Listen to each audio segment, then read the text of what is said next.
Hello internet people. In this video I'll give you an update to my previous eToro review that I did last year. It's been almost a year and I got hammered during past year and I lost 88% of my profits, as some of you kindly pointed out in the comments that I'm bleeding money. Do I hate eToro now? Let's take a look what happened. Arnie, give the audience preview of this video. Only pain. Tape Sweat Punch. During the whole 2 years I've been copying the same 3 investors and I've been super passive about eToro during past year and just in general. And to be honest, you can see that in the results.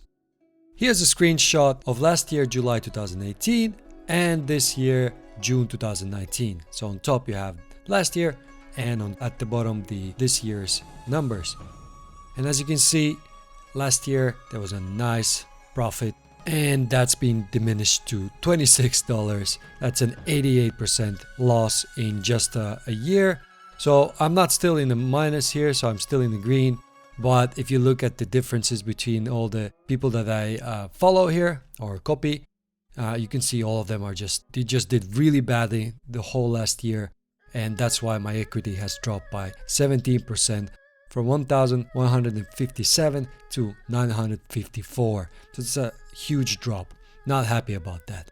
And this is how I felt my money was doing to me. Why are you running? Why are you running? And then if you compare the same period of time to S&P 500, beginning of July, it was around 2,700. And then right now it's at 2,873, which is roughly 5% gains. So basically, if I would just put my money on the S&P 500, I would have been better off than what I've done now by copy trading. So if we take a look at the stats in eToro inside of it, you can see here the whole year. You can ignore this number. It was me just getting a bit carried away with Ethereum back in 2017. Where I got a bit greedy and yeah, it bite me really hard. But after that, I've been only copying these 3 people. As you can see, it started all well, but then around half of 2018, that's when it started going wrong. Arnie, how do you deal with loss of money? Cocainum. And it's been returning back to normal in 2019, but I'm still really doing badly.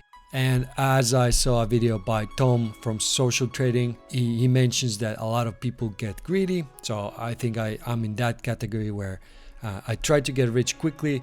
So my portfolio was not balanced with more risk-averse investments. So as you can see, I'm in a 4 and 5 here, but clearly I should have been even lower. So in maybe 2 or 3.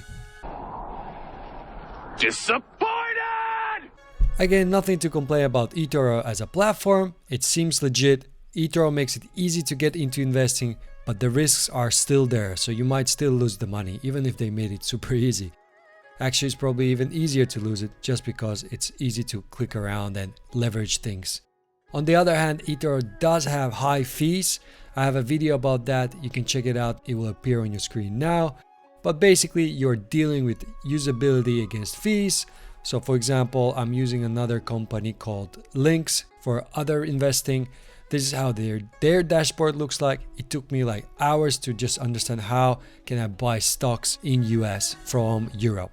So my suggestion is that if you're really into investing, then you should go to the dedicated platform where the fees are lower, like Lynx or DeGiro. But if you're a casual investor and mainly just copy trading, eToro is a great way to get into investing. My name is Robert, and if you're looking to master the digital world while getting entertained, this is the channel for you. So hit that subscribe button and find the bell icon so that you get notified about new videos. Here are 2 videos about eToro that I think you should watch next. Whoosh!